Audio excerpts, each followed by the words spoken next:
नमस्कार, स्वागत है आपका। आप देख रहे हैं भारत एक्सप्रेस। मैं हूं आपके साथ सुमित झा। भारत एक्सप्रेस की खास पेशकश इलेक्शन एक्सप्रेस पहुंच चुका है उदयपुर के सुखाड़िया सर्किल की आपने तस्वीर देखी। पर्यटक स्थल है, बहुत खूबसूरत शहर उदयपुर, और उदयपुर में दूर दूर दराज से देश विदेश से पर्यटक घूमने भी आते हैं। राजस्थान के उदयपुर में पर्यटन के अलावा सियासी तौर पर क्या समीकरण है, कौन से मुद्दे हैं इस बार, ये समझने की कोशिश हम लगातार कर रहे हैं। अलग अलग वर्ग के वोटरों से हमने बात की, समझने की कोशिश की। तो इस बार उदयपुर में कौन से मुद्दे अहम हैं, जिस मुद्दे पर वोटर्स वोट डालेंगे और नेता वादे कर रहे हैं, या उन वादों का क्या हुआ जो पिछली बार किए गए, क्या वो वादे पूरे हो गए, उन वादों का हिसाब भी हम समझेंगे इलेक्शन एक्सप्रेस में अगले आधे घंटे। और उदयपुर की जनता हमारे साथ मौजूद है और उदयपुर के जनप्रतिनिधि भी हमारे साथ मौजूद हैं। एक बार तालियां बजाकर दर्शकों को बताइए कितना उत्साह लोकतंत्र के महापर्व के लिए। तालियां में कंजूसी है, उत्साह क्या कम है? उदयपुर की जनता में उत्साह चरम पर है। और हम अपने मेहमानों से परिचय करवा दें जो अलग अलग पार्टियों के यहाँ पर प्रतिनिधि हैं, जिनसे सीधे जनता सवाल करेंगी और जवाब नेता देंगे। सबसे पहले बीजेपी की तरफ से जो प्रत्याशी के तौर पर है ताराचंद जैन जी, इस बार आपको टिकट मिला है। जी हाँ, बड़ी जिम्मेदारी, बड़ी जिम्मेदारी तो ही है। जनता के सवालों का जवाब आपको देना बिल्कुल, होगा। हाँ साहब, तैयार हूँ। ठीक है। आप निर्दलीय? मैं निर्दलीय उम्मीदवार हूँ, भ्रष्टाचार मुक्त भारत से। नाम? हरीश कुमार सोहल का राष्ट्र। ठीक है। अजय पोरवाल नाम है और पार्षद हूँ मैं, और कांग्रेस पार्टी से। कांग्रेस पार्टी। ठीक है। एडवोकेट भरत कुमावत, आम आदमी। आम आदमी। डॉक्टर जिनेंद्र शास्त्री, प्रदेश संयोजक आपदा राहत विभाग, राजस्थान। ठीक है। तो ये वो जनप्रतिनिधि हैं और सवाल जनता करेगी। तो एक एक पहले सवाल ले लेते हैं जनता से। आप लोग हाथ उठाइएगा, मैं आऊंगा आपके पास। किसके पास किस पार्टी के लिए सवाल है, उदयपुर में कौन से मुद्दे हैं? शुरुआत यहां से। सर, मेरा सवाल बीजेपी से है। जैसे कि चित्तौड़गढ़ की पहचान विजय स्तंभ है, उसी तरह से हमारी पहचान बुक में, किताबों में देखते हैं ये सुखाड़े सर्कल है। मगर आज बड़ी बड़ी बिल्डिंगें बन चुकी है, नीमच माता से कब सुखाड़े सर्कल देखते हो नहीं दिखता है। तो इसके बारे में आप क्या कहना चाहेंगे? इसका क्या विजन है जो बड़ी बड़ी बिल्डिंगें बन चुकी है उनके बारे में? सवाल और जवाब। ऐसा है कि ये बात सही है कि उदयपुर के अंदर चारों तरफ पहाड़ों से घिरा हुआ है, या तो झीलें हैं या पहाड़ हैं। तो इसके लिए शहर का विस्तार करने की बहुत ज़्यादा जगह नहीं है। तो उसके लिए लोगों ने ही मल्टी स्टोरी बनाने का मन बनाया और उसके तहत बनी है। ये बात सही है। अब और वर्तमान परिस्थितियों के अंदर ये देश की ज़रूरत है, शहर की ज़रूरत है। लेकिन शहर की पहचान और शहर की खूबसूरती को बिगाड़ कर क्या हम ये काम करें? ऐसा है कि न तो इससे खूबसूरती बिगड़ी है और न पहचान बिगड़ी है। सुखड़िया जी जिस स्थिति में बैठे वैसे ही है, और हमको तो यहीं से देखना है, और ना कोई बिल्डिंग उनके आड़े आ रही है। ठीक है। सवाल ये कह रहे हैं कि ये ज़रूरत है, बेशक ज़रूरत है, पर जो मल्टी स्टोरी यहाँ एक आपके पास में पीछे एक बड़ी सारी स्टोरी बनी हुई, इसमें 6 पेंट हाउस है, उसमें बहुत बड़ा भ्रष्टाचार हुआ और उसमें बगैर सोचे समझे उसकी परमिशन दी गई, एक बार रोक भी लग गई, पर फिर पता नहीं क्या हुआ, निगम की और इनकी सारी मिली भगत से वो वापस उसमें काम हो गया और सारे बड़े बड़े अधिकारियों, बड़े करोड़पतियों के उसमें फ्लैट हैं। तो इस बारे में अगर ऐसा और कुछ होता है तो फिर आने वाले समय में जैसे पहाड़ कट रहे हैं तो उदयपुर झीलों की नगरी नहीं होगी, विनाश की नगरी हो, जैसे वहाँ हो रहा है उत्तरांचल में, और ऐसा हो रहा है। हम नहीं चाहते कि ऐसा हो। इसके ऊपर पहाड़ों की कटाई एक बड़ा इशू है। आपको कुछ सवाल? किसी के पास सवाल? मैं आऊंगा, उसके बाद जवाब लेंगे। मैं पवन, किससे? मेरा दोनों पार्टियों से सवाल है। मैं पवन बेनीवाल, पीएचडी स्टूडेंट हूँ। जो विश्वविद्यालयों में, सुखाड़िया विश्वविद्यालय हो या कोई भी आज हो, कॉलेजों यूनिवर्सिटियों में या स्कूलों में हालत ये है कि स्टाफ नहीं है। 60-70% ठेके पे चल रहा है, और इस वजह से जो शिक्षा व्यवस्था की पूरी व्यवस्था वो चरमरा गई है। ना बजट आवंटन बढ़ा है, लगातार शिक्षा महंगी होती जा रही है। Thank you Bharat Express for bringing all the people together to actually decide Hindi में बोलिए। क्या भविष्य होना चाहिए राज्य का, राजनेताओं का। मैं चाहता हूँ कि अध्यादेश में संविधान में एक ऐसा नियम लाए कि जो विधायक रहे हैं उनकी हर साल का क्यों न ऐसा कोई कलेक्ट्री पर या 5 जगह ऐसा बोर्ड लग जाए कि उन्होंने कितने युवाओं को रोजगार दिया है, कितने किलोमीटर सड़कें बनाई है, कितने गाँवों को उन्होंने शहर से कनेक्ट पूरी हिसाब दे। हिसाब हर साल का होना चाहिए। बिल्कुल, जब आप इलेक्शन में लड़ने से पहले आप बता रहे हो कि उनकी संपत्ति कितनी है, वो कितने पढ़े लिखे हैं, तो हर साल जीतने के बाद हर साल का उनका हिसाब किताब डिस्प्ले होना चाहिए होर्डिंग पर कि उन्होंने कितने गाँवों को कनेक्ट किया है, कितने युवाओं को रोजगार दिया है, कितने महिलाओं को कितनी शिक्षा में, कितने बच्चों को। हिसाब देने का वक्त और हिसाब लेने का वक्त होता है। हाँ जी जी सर। मेरा सवाल दोनों पार्टियों से, कांग्रेस और बीजेपी दोनों से। हम लोग आदर्श पीड़ित हैं। हम लोगों का जो भी ज़िंदगी भर की कमाई है इसमें गई हुई है आदर्श के निवेश में, और हमने हर तरह का प्रयास किया इसमें। कोर्ट से भी कार्रवाई की, सेंट्रल रजिस्ट्रार को भी हमने लिख के भेजा, स्टेट रजिस्ट्रार को भी लिख के भेजा, आज तक कोई एक्शन नहीं हुआ है। करोड़ों लोग हत्या कर चुके हैं और उसके लिए और करने वाले हैं। दोनों से सवाल। मैं आ रहा हूँ जल्दी से। बहुत सारे शिक्षा पर सवाल हो गए, पहाड़ों की कटाई और ये मुद्दे कुछ आदर्श में निवेश, आम आदमी से जुड़े, और क्या सवाल और क्या मुद्दे? सर, आप इस शहर को जानते हैं उदयपुर के नाम से, हमारे लिए भी उदयपुर है, मगर अब कई जगह मैं लिखता हूँ समस्यापुर। उदयपुर अब समस्यापुर पड़ चुका है। जैसे इस ग्राउंड में, पार्क में आप देख रहे हैं चूहों ने, दोनों पार्टियों से, सभी पार्टियों से, किसी एक से नहीं। एक उदयपुर का आम नागरिक होने के नाते सभी पार्टियों से सवाल है कि जैसे ग्राउंड में चूहों ने छोटे छोटे खड्डे कर दिए हैं, पूरे शहर में समस्याओं के खड्डे ही खड्डे हैं। चाहे स्मार्ट सिटी का काम हो, स्मार्ट तरीके से होता नहीं है। पर्यटन के नाम पे शहर को बर्बाद किया जा रहा है। झीलों के लिए कितने ही झील विकास प्राधिकरण बन गए, सब कुछ हो गया। यहाँ के जागरूक लोग चिट्ठियाँ लिख लिख के परेशान हो गए हैं। आरटीआई का उनको जवाब नहीं दिया जाता है, उन्हें ना प्रॉपर रेस्पॉन्स दिया जाता है। एक मिनट बात तो खत्म होना। हाँ, दूसरी बार भी मैं आऊँगा इन शॉर्ट। तो इन सब से ये है कि उदयपुर जो समस्यापुर बन गया है उसके लिए इनके पास क्या विजन है और किस तरह से आप इस उदयपुर को उदयपुर बनाएंगे और पर्यटन के नाम पे शहर का और शहरवासियों का शोषण होने से बचेगा। इन सवालों का जवाब नेता से लेंगे, और भी सवाल सोचकर रखिए मन में।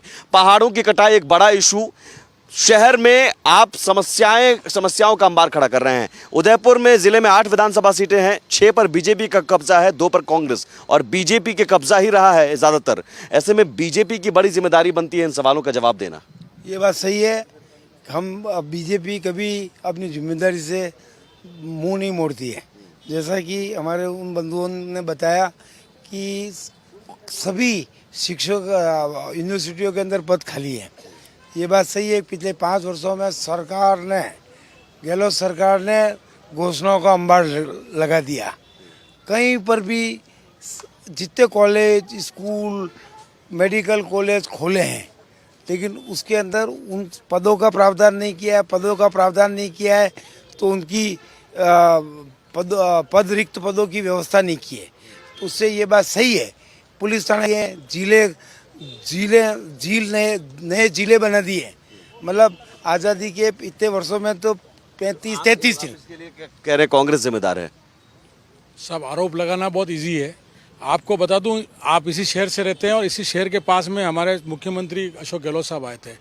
जब छात्राएं चल रही थी, उन छात्राओं का हमारी बालिका के जाने के लिए स्कूल नहीं है, हायर सेकेंडरी, उन्होंने कहा तुम्हारा स्कूल हो गया और वो क्रमोन्नत हो गया। आज आप ये आंकड़े बताएं कि भारतीय जनता पार्टी की सरकार में कितने स्कूल खुले और अभी की सरकार ने कितने स्कूल खोले हैं। दोनों की संख्या में हजारों का फर्क है। लेकिन जनता कह रही है कि स्कूल खुल के स्टाफ नहीं है। आप जो यूनिवर्सिटी की बात कर रहे हैं,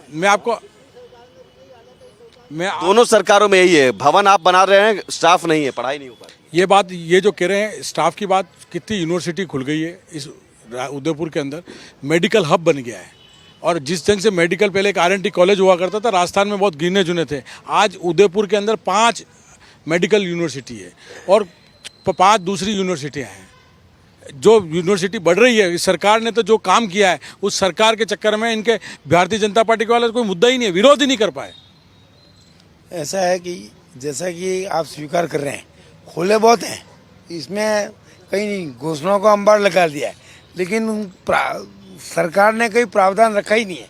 उससे आधे थाने खाली, आधी कॉलेज खाली, आधे विद्यालय खाली। इसमें दोनों सरकारों में रहा है, बारी बारी से दोनों सरकारों को मौका मिला। और यहाँ से तो गृह मंत्री रहे गुलाबचंद जी है। लेकिन फर्क इतना है कि भारतीय जनता पार्टी की सरकार के अंदर 10% खाली रहती थी, 15% खाली रहती थी। अब कांग्रेस की सरकारों के अंदर तो 15% ही रहते, 85% खाली है। आरोप लगा रहे हैं। 5 साल से इनका जो राजस्थान का विपक्ष का नेता गुलाब चंद जी कटारिया साहब थे। और आप जो सुखड़ा सर्कल के मेरे भाई ने जो बात कही, मैं आपको बता दूं, मैं भी एक पार्षद हूँ। इस गार्डन के अंदर हर टेन्यूर के अंदर 50 से 60 लाख की लाइटें लगती है और ठेकेदार की जिम्मेदारी होती है 5 साल की। वो ठेकेदार लाइट लगा के बिल पास करा के चला जाता है।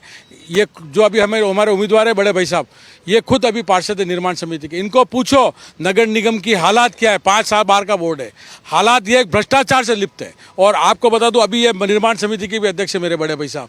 इनको पूछो किस ढंग से इन्हीं के पार्टी के पार्षद, जिन्होंने एसीबी में और दूसरे थानों में मुकदमे दर्ज कराए, भारतीय जनता पार्टी के पार्षदों ने इतने परेशान। करप्शन के आरोप आप कांग्रेस वाले पर लगाते हैं, यहाँ तो आप पर ही। ऐसा है कि मैं अजय जी की बात से सहमत हूँ। सरकार इनकी है। हमने कई बार इनको कहा है कि मुख्य, अरे बात तो सुनो पार्षद, अरे एक मिनट आप सुनिए, अरे सुन, अरे एसीडी से जांच कराओ आप, अंतिम जांच के अंदर हम सहयोग करेंगे।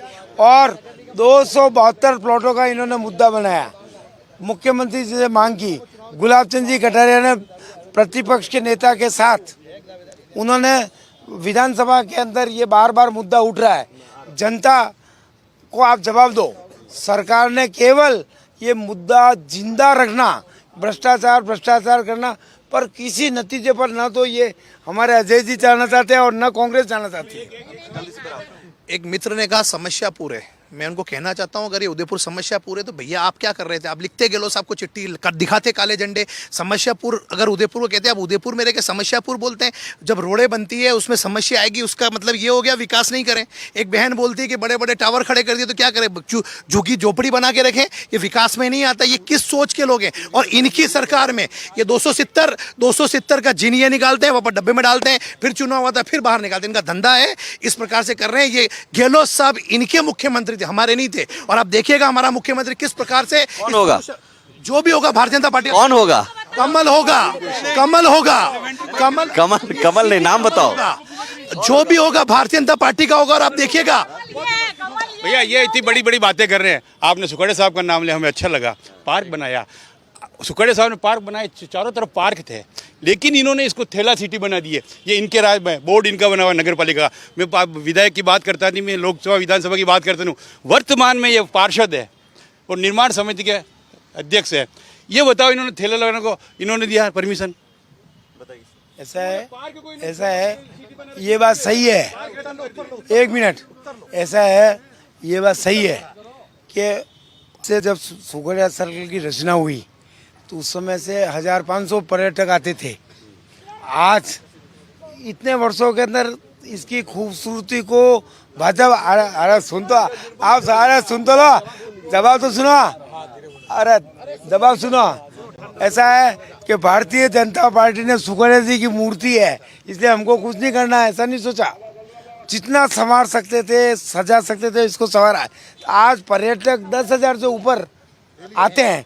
अब 10 गुनी अगर बढ़ रही है। बहस का मुद्दा है कि क्या विकास के लिए और विकास के नाम पर हम शहर की खूबसूरती, शहर की संस्कृति, शहर की सभ्यता, शहर की पहचान को हम बिगड़ने दें। ये उदयपुर में एक बड़ी बहस का मुद्दा है। इसके अलावा भी करप्शन एक बड़ा मुद्दा है। करप्शन के आरोप बीजेपी पर भी लग रहे हैं, कांग्रेस पर भी। सवालों का जवाब हम सीधे नेता से ले रहे हैं। जनता से कुछ और सवाल, जल्दी से सवाल।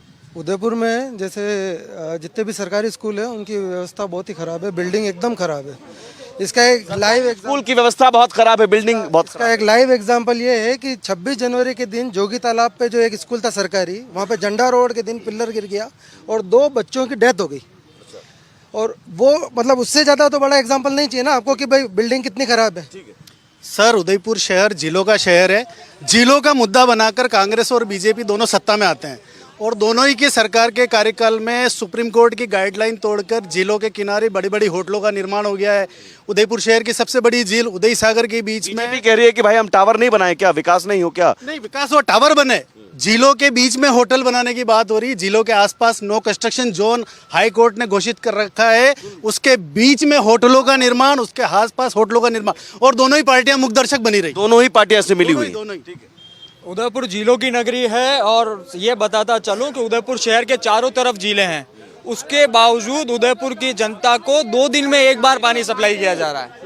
सबसे महत्वपूर्ण बात है कि 2 दिन में एक बार पानी सप्लाई होना, पानी पानी पानी एक बड़ा 2 दिन में एक बार पानी की सप्लाई, एक बार पानी। और दूसरी बात मैं बताना चाहूंगा कि उदयपुर में सार्वजनिक परिवहन व्यवस्था के नाम पर मात्र 30 के आसपास बसेस चल रही हैं। इतने वाहन बढ़ रहा है, चारों तरफ अतिक्रमण है। आप ये देख के चलें कि आप उदयपुर की सड़कों पर चलेंगे तो दुकानों के अतिक्रमण है। हमारे उदयपुर क्षेत्र में माझी का चांदपुर क्षेत्र में क्या उसके अंदर प्रीवेडिंग शूट होना चाहिए? क्या मंदिर शुल्क लगना चाहिए? क्या देवस्थान द्वारा पूरा व्यवसायीकरण कर दिया गया है? वहाँ गंदगी की एक्टिविटी हो रही है, उस पर कोई ध्यान दिया नहीं जा रहा है। देवस्थान द्वारा व्यवसायीकरण बढ़ाने के लिए समय कम कर दिया गया। उदयपुर के अंदर कोई ऐसा मंदिर नहीं जिसमें 7 बजे बंद हो जाता है। ये मंदिर 7 बजे बंद हो जाता है और पर्यटक के लिए 10 बजे तक खुला है। वहाँ गंदी हरकतें होती है, कोई ध्यान नहीं दे रहा है इस पर। धार्मिक स्थलों का व्यवसाय कर, मुख्यमंत्री जी को लेटर दे दिया गया, मुख्यमंत्री ने परमिशन दे दी उसकी, लेकिन उसमें भी कोई कार्रवाई नहीं हुई। उसके बाद मैं आता हूं मैम आपके पास, उसके बाद आता हूं इन 2 बड़े मुद्दे पर। ठीक है, जिलों में एक तो पानी की सप्लाई एक बड़ा इशू, और वही फिर जो इन्होंने कहा कि विकास करें या ना करें, लेकिन विकास किस सूरत पर, किस कीमत पर? आप जो जिलों की जो शहर की खूबसूरती है उसे बिगाड़ कर ना करें। और धार्मिक स्थलों का व्यवसायीकरण, मंदिर में क्या व्यवसायीकरण की अनुमति मिलनी चाहिए? उदयपुर की लाइफ लाइन जो है टूरिज्म के अंदर है, लैक्स है। और जो बात कर रहे हैं टूरिज्म के अंदर, इस शहर के अंदर तालाबों के अंदर सीवरेज की लाइन भारतीय जनता पार्टी श्रीमान उदयपुर के तत्कालीन विधायक गुलाब चंद जी कटारिया के सानिध्य में डली, जिससे पूरे शहर की झीलें, जो पिछोला झील है। क्या बात है, अच्छा काम हुआ तो कांग्रेस और बुरा काम हुआ तो बीजेपी। काम जिसने अच्छा किया होगा बताएंगे। अच्छा काम किया सुखाड़े साहब ने, आप जहाँ खड़े हैं हम। अच्छी बात है, अच्छी बात है। मैं कह रहा हूँ कि आप मेरे को ये बताएं कि इनके शासन में 5 बार एमएलए रहे, 5 बार इनका बोर्ड रहा, एक चीज बताएं इस तरह की सुखाड़ा सर्कल की इन्होंने बनाई हो, एक चीज नहीं बता सकते। अच्छा, देवस्थान विभाग की ओर से जो किया जा रहा है, देवस्थान विभाग की जो बात है, हमारे मुख्यमंत्री ने बिल्कुल उसी टाइम ले लिया था और लेटर दे दिया था, चिट्ठी लिखी, कोई एक्शन नहीं लिया गया। धार्मिक स्थलों का व्यवसायीकरण क्या सही है? टेंडर जो था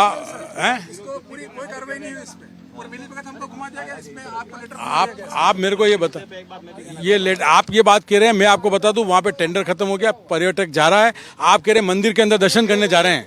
आप अगर इस चैनल से अभी बैठे हैं, अपन चलते हैं, मैं चलता हूँ साथ में, वहाँ पे दर्शन हो रहे हैं।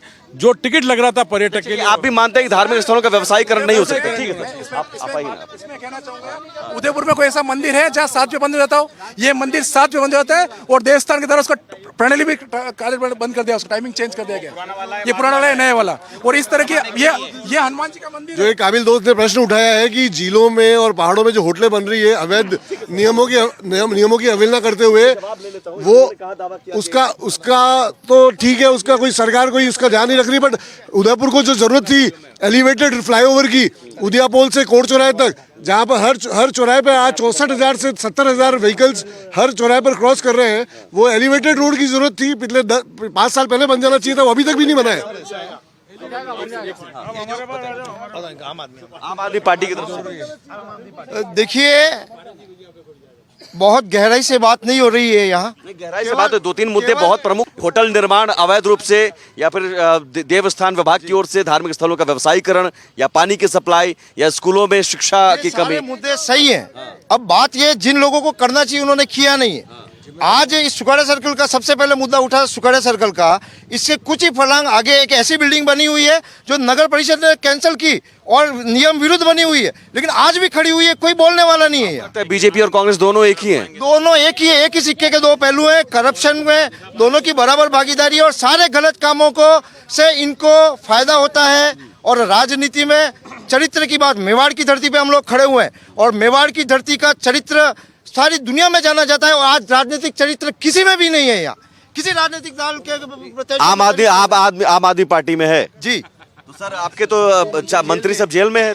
हाँ, जेल में। आप बताइए मुझे 1 मिनट, वही मैं पूछना चाहता हूँ। आज आम आदमी पार्टी के 3 नेता भाई साहब एक मिनट सुनिए, बहुत महत्वपूर्ण प्रश्न उठाया हमारी निष्ठा पे। मनीष सिसोदिया कहाँ है 6 महीने से? सत्येंद्र जैन साहब कहाँ है 6 महीने से? इनको पूछो, ये भी कानून के विद्यार्थी, इनको पूछो कि चालान प्रत्याशी नहीं, चालान पेश करने में कितना समय लगता है? आपने जेल में डाला है, ठीक है लेकिन सर। क्या 4 वो आप वो देखिए कोर्ट की कार्रवाई। देखिए जो यहाँ ये मैं हरीश कुमार सोमाल का भ्रष्टाचार मुक्त राष्ट्रीय संयोजक, जैसा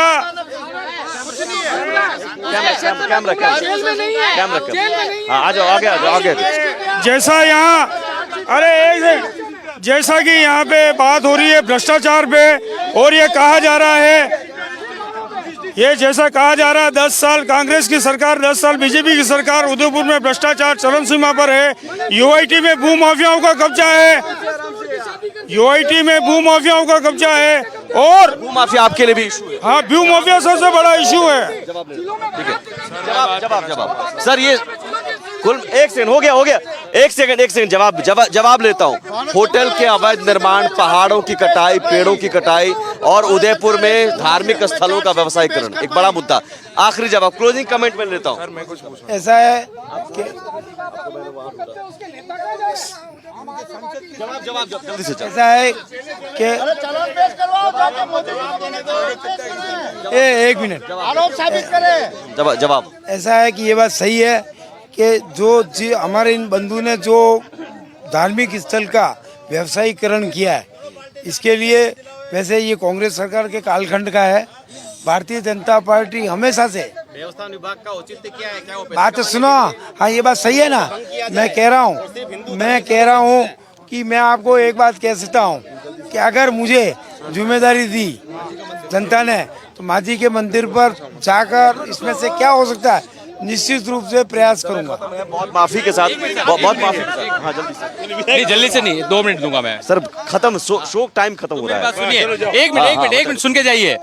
सवाल, एक आदमी पार्षद को वोट देता है, विधायक को वोट देता है और एमपी को वोट देता है, ना कि सरकार के मुख्यमंत्री को देता है। पहली बात तो जो भी सवाल होगा, 20 साल से यहाँ पर जो विधायक है वो हमारे बीजेपी के हैं, तो जो भी सवाल होगा विधायक से होगा, पहली बात, क्योंकि वही मुद्दा उठाएगा, वही प्रॉब्लम। हाँ, पहली चीज तो आप मुख्यमंत्री आपका है, हमारा नहीं, सबका होता है। तो सवाल विधायक से करें जो प्रॉपर अभी बीजेपी के। लोकतंत्र में सवाल होना चाहिए और इन्हीं सवालों को लेकर हम कोशिश करते हैं, इन्हीं सवालों का जवाब मिलते रहे।